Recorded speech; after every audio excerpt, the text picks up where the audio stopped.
in Linden, and when I respond without calling anyone's name, but merely indicating that if you're traveling overseas, you could give blow for the use of a Guyanese term, the ERC wrote me and I ignored them because the ERC, the person they have heading the ERC is known to be a political partisan.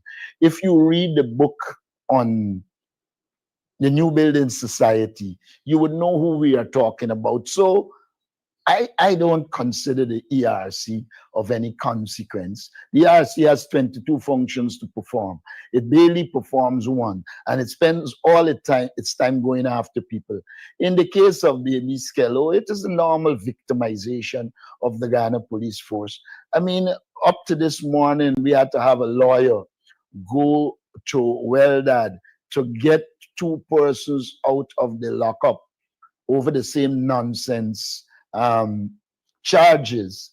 But this government was comfortable locking up young people for it's more than a month.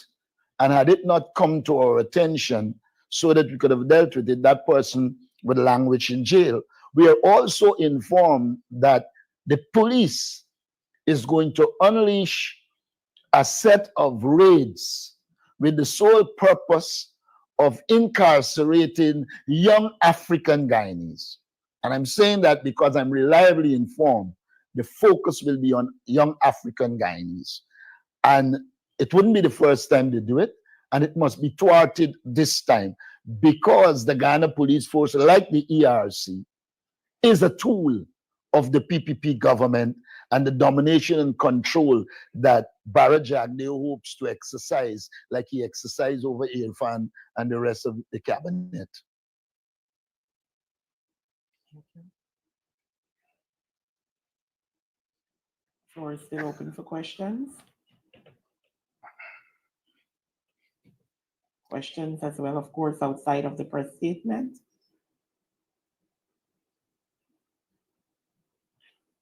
Okay. Miss Tammy Garnett. Hi, good morning, everyone. Tammy from the Linden Times. Good morning. My question is pertaining to the APNU agents that are going to be at the polling station. In 2020, during the issue with the missing documents from the ballot box, there was an insinuation that agents there was a question of why the APNU agents didn't object to these at the polling station, and there was the insinuation that APNU agents, polling agents, were actually complicit in allowing these discrepancies to happen. Can you say how the party is going about vetting your polling agent this time around? And can you say what became of those polling agents that the party was suspicious of playing a role in, or that you had said might play a role in some of the discrepancies you guys were uncomfortable with? Thanks for your question, but you shouldn't impute to the APNU things it didn't impute to itself. At no stage did we accuse polling agents of doing what you suggested. And so I don't know that I should tell you what we will do different this time, because we will prepare our polling agents, train them. We are well aware that the PPP and others are planning on spending a lot of money to bribe people. We will do what we need to do to protect the system against that. But I do not know at any stage that we suggested that our polling agents were complicit in the PPP rigging of the 2020 elections. Thank you. The floor is still open. All right. With there being no other questions, I want to thank our media personnel for joining. All right. I see the hand of Miss Williams just going up. Miss Williams. Good morning. Good morning. Can you hear me? Yes, I can. Okay. Good morning. This is for Mr. Martin. I've noticed the party has been hot on the campaign trail, having a number of rallies, including featuring Mr. Terence Campbell, who was once against your leadership and is now trying to get close to your party. Do you believe he is still connected with the ARC? And is there a plan to ensure that the party has its way in the future? You know, I have a problem when people impute things. You know, if you start from a predisposition of bias, you tend to impute things. As far as I'm aware, Terence Campbell was always in support of coalition, but he took on a role to narrow differences between groups, etc., so that we could have arrived at a coalition movement. I do not know of him being against my leadership. We were always in contact, even while he pursued options he think that will suit us. And so I just would plead with you to relate to the facts rather than the fictions of the mind. Thank you. I see the hand of Mr. Dennis Sherrod.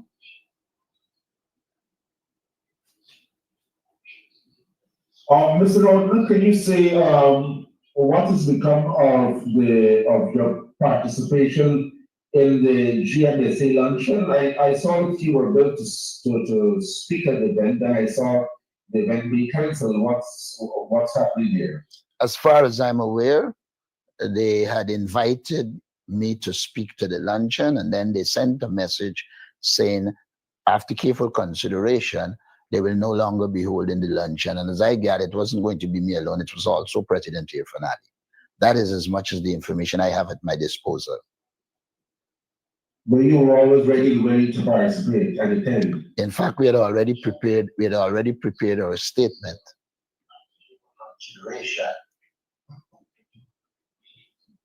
Thank you. Oh boy. Thank you. You're welcome. Mr. Adam Harris. Yes. Good morning. Sorry I have to join late. Community, I just heard your response to a question about Terence Campbell always wanting to be a member of the coalition. That sounds good. At the meeting in Youngstown, he said that you invited him to help implement management strategies for the country. Would you care to say what some of those strategies are, sir? I believe that when you're looking at forming a government, you need a rounded government. We have got a lot of people on our slate who are political, professional, etc. But we thought that there was need for a business-oriented person to bring to bear the experiences of business on whatever government we had. It is as a consequence of that, I engaged Terence Campbell and said to him, we respect his skills in the business area of business, and it is in that context he was invited to be part of the coalition, and he agreed. And we think he is a valuable addition as it relates to us dealing with the question of business and the professional governance of a country. Unlike our opponents, we do not believe that your qualification has to be corruption. We believe your qualification has to be honesty, integrity, and competence, all of which we think he has. And so we see him as an asset, and we're comfortable engaging him. That is not to say he doesn't have his own views. He's entitled to his own views. We're not going to be like the PPP, where you either fall in line or you're dead. That's the reality. Thank you. Sorry, another question, please, sir.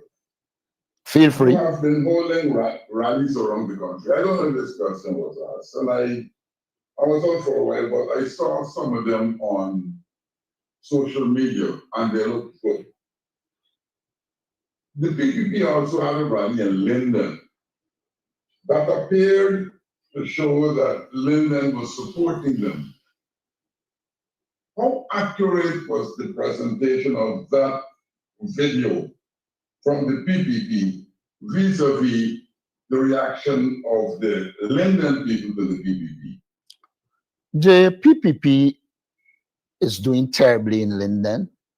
If you go back, you would recognize that for every elections, the PPP ships in plenty people into Linden to create the perception that they have support in Linden. But all the elections after the finish shipping these people and posting these picters, they get a licking in Linden, and it will be no different this time. Lindeners are well aware of the PPP's dislike for Linden.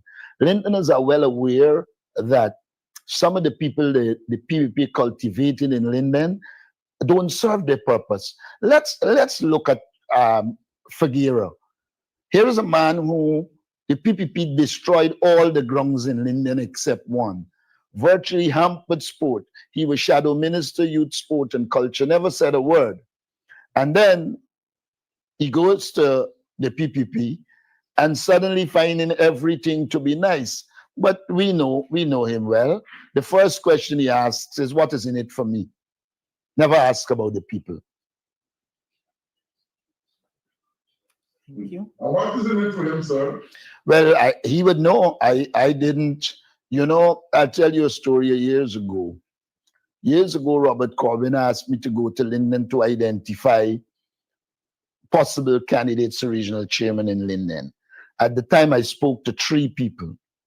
The first one I spoke to was young Collie Hercules, who was heading to Barbados and couldn't do it. The second person I spoke to was Figueroa. And he asked me the same question, what was in it for me? And then I spoke with Sharma Solomon, who had a little more focus, who focused more on the people and what he can do for Linden, and the rest is history. I never chose Figueroa or recommended him. Thank you. Are you satisfied by what's happening on the campaign trail? I would say that we are satisfied, but in a campaign, you have to be careful when you're satisfied. We believe there's scope for improvement. We will work to improve in every compartment and to ensure that we succeed in these elections. But I am satisfied to a point, but if satisfaction leads to complacency, I avoid satisfaction. Thank you. Any other questions?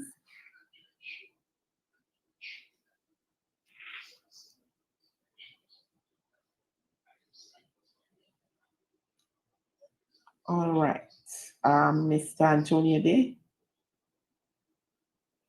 Okay, Mr. Norton, what are your concerns about the statement that the Vice President made, whereas he noted that you are, himself and you are friends, but he doesn't think that you are suitable to run the country?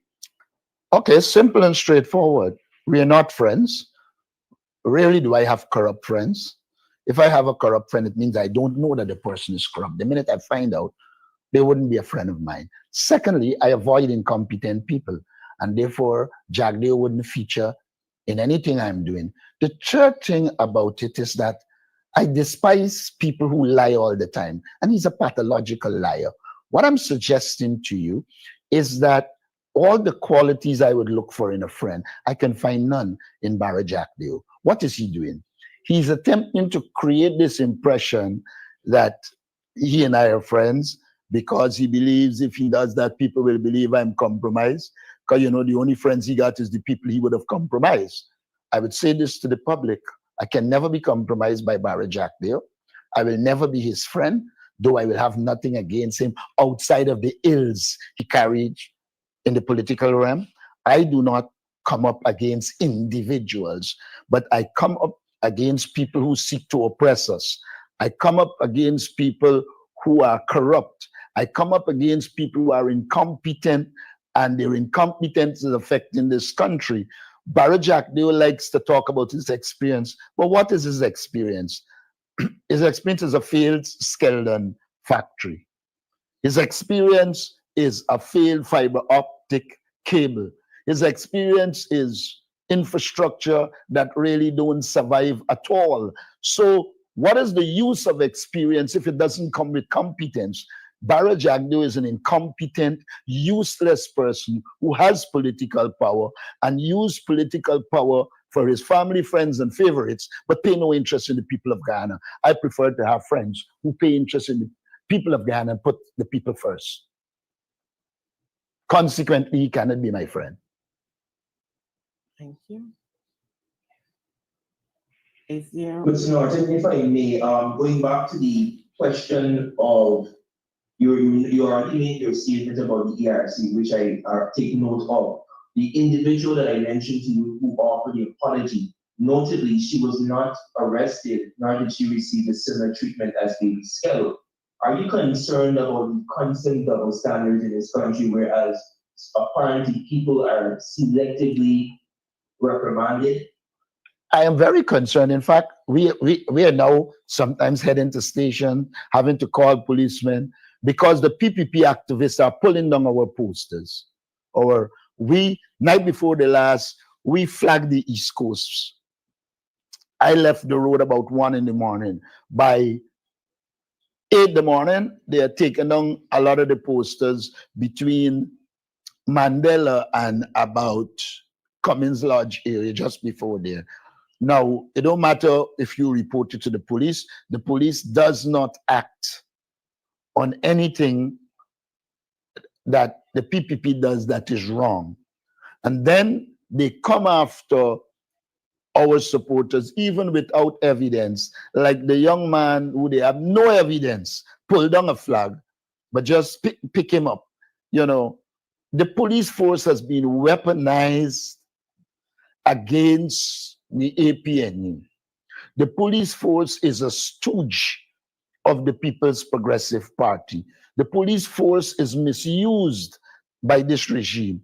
Of course, when we say the police force, we mean the leaders taking instructions, because we know that there are good people in the police force. We know that in large measure, the police force supports the APNU and will continue to do so, but they are finding themselves in a difficult position because the PPP is afraid of losing, and they're using every trick in the book to ensure they control and dominate. All I say to the policemen, bear up, a few days left, vote APNU, and you will be free to operate in the country based on the laws, based on professionalism, and you will see the back of this corrupt and unjust regime called the PPP.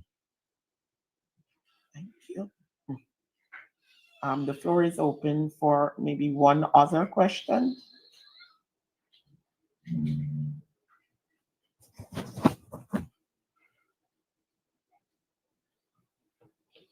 All right, with there being no other questions, I would like to thank our media personnel for joining today's press conference, and of course to you, our viewing audience and all our social media platforms. Do have a wonderful day.